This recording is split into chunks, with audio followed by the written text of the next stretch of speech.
Argentine football তারকা তথা বিশ্বকাপ জয়ী দলের অধিনায়ক লিওনেল মেসি যুব ভারতী ক্রীড়াঙ্গনের অনুষ্ঠানে বিশৃঙ্খলার ঘটনায় নিরপেক্ষ যথাযথ তদন্তের দাবিতে জনস্বার্থ মামলা দায়ের হলো কলকাতা হাইকোর্টে। ভারপ্রাপ্ত প্রধান বিচারপতি সুজয় পাল ও বিচারপতি পার্থসারথী সেনের ডিভিশন বেঞ্চে দৃষ্টি আকর্ষণ করে মামলার অনুমতি দেওয়া হয়। দুটি মামলা দায়েরের অনুমতি দেয় ভারপ্রাপ্ত প্রধান বিচারপতির বেঞ্চ। জানা গিয়েছে, একটি মামলা দায়ের করেন রাজ্যের বিরোধী দলনেতা শুভেন্দু অধিকারী, অপর মামলাটি দায়ের করেন আইনজীবী সব্যসাচী চ্যাটার্জি। আইনজীবী সব্যসাচী চ্যাটার্জির দাবি, রাজ্য সরকার অবসরপ্রাপ্ত বিচারপতিকে দিয়ে তদন্ত কমিটি গঠন করেছে, সেই ক্ষমতা রাজ্যের নেই। আদালতের হস্তক্ষেপের আর্জি জানিয়েছেন তিনি।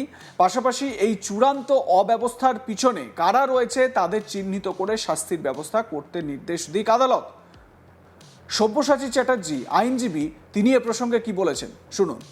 যদি আপনি মেসির সঙ্গে কর্পোরেট ছবি তুলতে চান, কর্পোরেট মিট করতে চান, আপনি গিয়ে মিট করতে পারবেন? তাকে ছবি তুলতে হবে, আপনাকে কত দিতে হবে? 95 লক্ষ টাকা অ্যাডভার্টাইজমেন্ট হিসেবে নেওয়া হয়। এটা খুব বড় একটা দুর্নীতির জায়গার জন্ম দিচ্ছে। এটা corporate, high level corporate crime, white collar crime. আমরা তাই জন্য বলেছি যে এই ধরনের হাই লেভেল হোয়াইট কলার ক্রাইমের ক্ষেত্রে রাজ্য সরকারের তদন্ত করার কোনো অধিকার নেই। Unfortunately they don't have. এমনটা নয় যে রাজ্য সরকার কমিশন করেছেন, সেই কমিশনের কোনো ক্ষমতা নেই। রাজ্য সরকারের এখতিয়ার নেই, আর সেই এখতিয়ার না থাকার জন্য রাজ্য সরকারের নিযুক্ত এই কমিশনেরও কোনো অধিকার নেই মানি লন্ডারিং এর প্রশ্নে কোনো রকম তদন্ত করা। কিন্তু এটাও প্রশ্ন যে without having a prima ফেসি case in hand আমরা কি করে মানি লন্ডারিং এর কথাটা বলবো? We need an audit. এই এত লক্ষ লক্ষ টাকা তোলার পর যেখানে এত বড় পাবলিক ফ্রড হয়েছে, সেখানে একটা অডিট দরকার কম্পট্রোলার অ্যান্ড অডিটর জেনারেলকে দিয়ে। এদিকে সল্টলেকের যুব ভারতীতে মেসি দর্শনকে কেন্দ্র করে ঝামেলার ঘটনায় আরেকটি জনস্বার্থ মামলা দায়ের হলো। আবেদনকারী মৈনাক ঘোষাল। এটা নিয়ে মোট 3টি জনস্বার্থ মামলা দায়ের হয়েছে। আইনজীবীর আর্জি, আদালতের নজরদারিতে হোক তদন্ত, সমস্ত দর্শকদের পয়সা ফেরত দেওয়া হোক, ইডি ও সিবিআইকে তদন্তভার দিক আদালত। কারণ এখানে আর্থিক তছরূপ হয়েছে। স্টেডিয়ামের যা ক্ষয়ক্ষতি হয়েছে তা সংস্কারের অর্থ প্রদান করুক আয়োজক সংস্থা।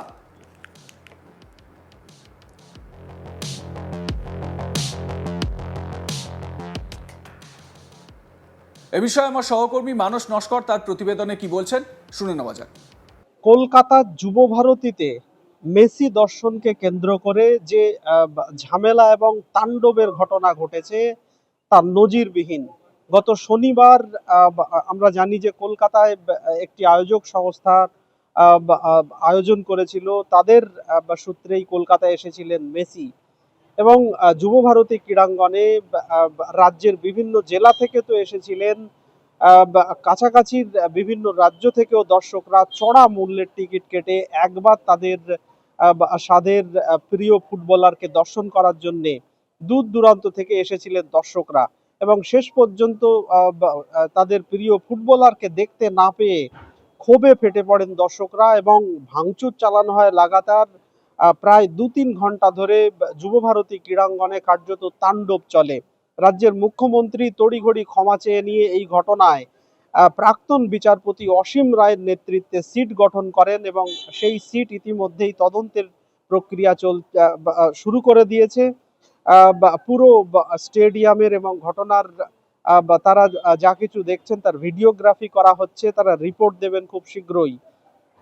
কিন্তু রাজ্যের মুখ্যমন্ত্রী তড়িঘড়ি ক্ষমা চাইলেও এই ঘটনায় রাজ্যের মুখ্যমন্ত্রী যেভাবে প্রাক্তন বিচারপতির নেতৃত্বে সিট গঠন করেছেন সেই ক্ষমতা রাজ্যের নেই বলেই দাবি করে কলকাতা হাইকোর্টে দায়ের হয়েছে জনস্বার্থ মামলা। 3টি জনস্বার্থ মামলা কলকাতা হাইকোর্টে দায়ের হয়েছে। একটি মামলা দায়ের করেছেন বিরোধী দলনেতা শুভেন্দু অধিকারী, আরেকটি মামলা দায়ের করেছেন আইনজীবী সব্যসাচী চট্টোপাধ্যায় এবং আইনজীবী মৈনাক ঘোষাল নামে আর একজন। মোট 3টি জনস্বার্থ মামলা দায়ের হয়েছে।